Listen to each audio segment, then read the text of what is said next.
Guys, blog to my channel. তো এই বাড়িতে মানে আমার বান্ধবীর বাড়িতে একটা কামরাঙ্গা গাছ আছে।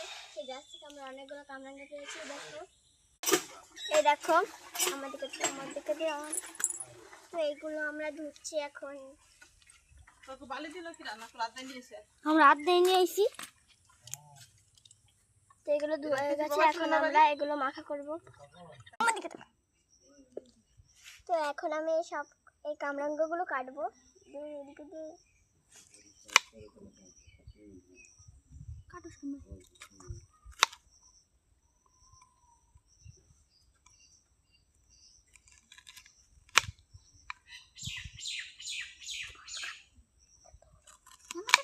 এরকম করে আমি সব কটা কেটে নিচ্ছি। এই যে আমরা তিনজন এখন খাবো এইটা। এই যে কামরাঙ্গাটা মাখানো হয়ে গেছে। তো চলো খেয়ে দেখানো যাক কেমন হয়েছে। কিরকম হয়েছে এই যে খাচ্ছি। এই দেখো বন্ধুরা, কিরকম হয়েছে বলো? দারুণ হয়েছে। কমেন্টে জানাই দাও। দারুণ হয়েছে। এই ভিডিওতে একটা না একটা লাইক চাই।